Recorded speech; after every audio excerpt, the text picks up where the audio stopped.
fait juste s'étirer ou... Oui? Non? Ok. Bonjour à tous! Donc aujourd'hui, j'ai décidé de vous faire une vidéo sur un sujet qui me passionne, la couleur. Puis là, je me suis assise, puis j'ai complètement oublié mon cercle chromatique, ça sera pas long. Donc je me suis dit que je voulais faire un petit peu plus de contenu artistique, et puis pourquoi pas commencer par un sujet passionnant, la psychologie des couleurs. J'ai décidé de faire une vidéo et de juste vulgariser totalement le concept de la psychologie des couleurs. Si vous savez pas de quoi je parle, c'est juste le concept que les couleurs, par rapport à votre relation avec ces couleurs-là, vont affecter la façon dont vous voyez les choses de tous les jours. Donc, ce que j'ai fait, c'est que je vous ai préparé une petite comparaison au niveau des couleurs chaudes, des couleurs froides. De ce côté-ci du cercle chromatique, on a les couleurs chaudes. De ce côté-ci du cercle chromatique, on a les couleurs froides. Bleu froid, rouge chaud, on se comprend. Donc, ce que j'ai fait dans les prochains clips, c'est que j'ai pris cette image-ci, un petit chien sur un divan, et puis je l'ai coloré dans des couleurs chaudes, froides, et puis des tonalités de blanc et de gris et de noir. Parce que théoriquement, les couleurs affectent la façon dont on va percevoir une certaine image. Quoi? Ok, là, tu veux-tu... Ok. You're so cute! Ow! Je vous laisse regarder ça à l'instant. Donc, on commence avec les couleurs chaudes. Habituellement, ça rappelle aux gens l'optimisme, l'énergie. Et puis, ça aide aussi à faire augmenter la faim. Si on regarde les salles de dîner de McDo, IW, Wendy's, c'est souvent des couleurs qui aident à la digestion. Le fait que ça a été prouvé scientifiquement me mind-boggle encore. Mais bon. Parfois, il y a des gens qui ont des relations soit conscientes ou subconscientes avec certaines couleurs qui vont soit vraiment aimer puis vraiment détester. Je vous donne un exemple. Personnellement, le rouge, je suis vraiment pas capable. Je peux pas vous dire pourquoi. C'est une couleur qui est censée représenter le dynamisme, la passion. C'est la couleur de l'agression aussi. Puis tu sais, on se dit « Hey, rose! » T'es bélier, je comprends pas pourquoi t'aimes pas le rouge. Moi non plus, je comprends pas pourquoi j'aime pas le rouge. Théoriquement, ok, je serais la candidate parfaite pour adorer le rouge, mais malheureusement, non. Enfin bref, sinon, il y a le orange qui représente l'amitié et la vitalité, et le jaune qui représente le bonheur et la spontanéité. Après, on y va avec les couleurs froides. C'est censé représenter la relaxation, le calme, mais ce sont des couleurs qui habituellement évoquent aussi la tristesse. On peut se baser en fait sur la phase bleue de Picasso si on veut faire des comparaisons. Donc de 1901 à 1904, Picasso il a fait beaucoup de peintures et de dessins, enfin des œuvres qui contiennent des couleurs froides, presque inclusivement des tons de bleu. Et puis quand on regarde ces peintures-là, c'est super mélancolique. C'est vraiment dur de se sentir d'une autre façon.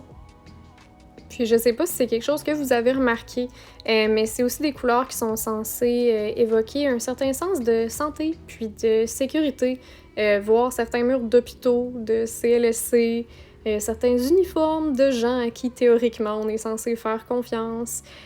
Habituellement, ça va dans les tonalités de bleu pâle, de mauve pâle ou d'espèces de menthe. Le bleu est connu pour être une couleur super spirituelle, puis le violet, c'est une couleur qui est connue pour être super créative puis inspirante. C'est aussi la couleur préférée à Justin Bieber. Je me disais que j'allais lancer ce fun fact ici aussi. Donc, je sais que techniquement, cette vidéo-ci était sur les couleurs et non les tonalités, dont le noir, le blanc et le gris, mais je tenais quand même à vous faire part de quelques petits faits. Donc, le noir est connu pour être quelque chose qui est un petit peu plus classique, sophistiqué, mystérieux. Puis le blanc, c'est plus comme le minimalisme, la simplicité. Pensez juste à genre la cuisine à casse-l'oignon, ok, pour vous faire un exemple. Puis si vous savez pas c'est qui, ben c'est juste... C'est une fille qui a une cuisine très esthétiquement plaisante, puis ça a l'air frais, puis ça a l'air propre. Puis la plupart des trucs dans sa cuisine sont blancs.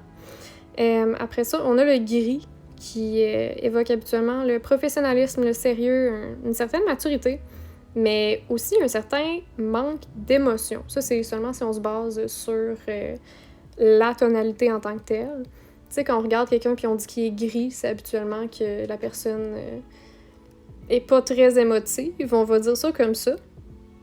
Ceci dit, les artistes qui ont choisi et qui choisissent encore de travailler seulement dans le noir et le blanc et le gris et de ne pas nécessairement travailler avec des couleurs criardes ou pas de couleurs du tout, habituellement, ce sont des gens qui tiennent un petit peu plus à leurs détails qu'à ce que la pièce va crier, ce qui est quand même assez intéressant. Habituellement, c'est des gens qui sont plus orientés au niveau du détail.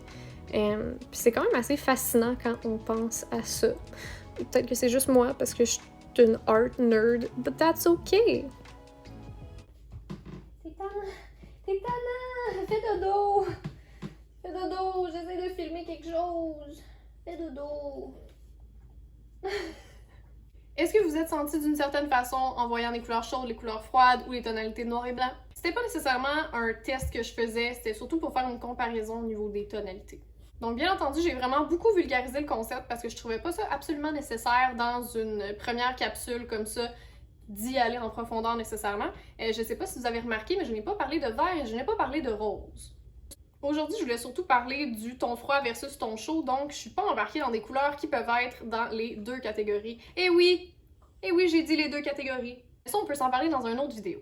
Puis sinon, la soirée où est-ce que j'ai fait ces petits coloriages-là, j'ai demandé sur Instagram une question et voici les réponses qui m'ont été données.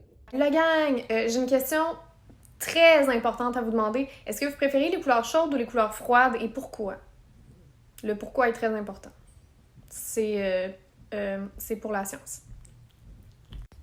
Donc, c'est sûr qu'il faut garder en tête que j'ai posé cette question-là sans contexte. Donc, les gens ont plus répondu pour ce qui résonne avec eux. Puis, la plupart du temps, quand j'ai eu des réponses de couleur chaude, c'était surtout parce que c'était plus cosy, c'était plus confortable. Mais ça variait beaucoup. Donc, cette personne-là a dit que la vibe chaude est moins stérile que les couleurs froides et je comprends totalement ce qu'ils veulent dire. Froid, ça va mieux avec mon teint. J'ai toujours préféré en couleur de cheveux aussi. Je vibe. Puis j'ai beaucoup aimé le chaud, c'est comme violent. Genre, je comprends totalement ce que cette personne-là voulait dire. Donc, bien entendu, je pense pas nécessairement qu'aimer une couleur plus qu'une autre, ça va dire beaucoup au niveau de votre personnalité. Sinon, ben, le fait que j'aime le jaune, ça voudrait dire théoriquement vraiment beaucoup de choses, mais c'est juste que je trouve ça beau. Donc, toutes mes sources sont dans la barre d'infos, et puis je vous ai aussi laissé une petite surprise. Je vous ai laissé un lien vers un petit vidéo de Tom Sachs sur la couleur qui dure 26 minutes, qui est vraiment particulier. Il n'y a rien vraiment de scientifique dans cette vidéo-là, c'est juste que c'est très agréable visuellement à regarder. En tout cas, je vous le conseille fortement, il est dans la barre d'infos. Ça va sonner vraiment niaiseux, mais dites-moi en commentaire c'est quoi vos couleurs préférées, si vous aimez mieux les couleurs chaudes ou les couleurs froides. Genuinely, la couleur, c'est vraiment quelque chose qui me passionne dans ma vie.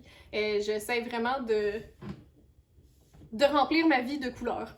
Puis habituellement, je suis seulement très curieuse de savoir c'est quoi les palettes de couleurs des gens. Donc voilà, si vous avez aimé la vidéo, n'oubliez pas de mettre un pouce en l'air et de vous abonner à la chaîne. Je pense que je vais faire de plus en plus des capsules comme ça parce que c'était très agréable pour moi à faire au niveau de la recherche.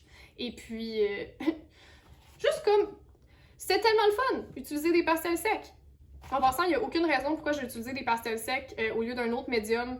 C'est juste que j'en avais pas fait depuis longtemps, puis c'est quand même assez satisfaisant de regarder une vidéo de pastels secs. Je me suis dit qu'en faire un, ça pourrait être cool. Pour écouter mon dernier vidéo, vous avez juste à cliquer sur l'écran et je vous souhaite une excellente journée. J'espère vous revoir bientôt. Salut!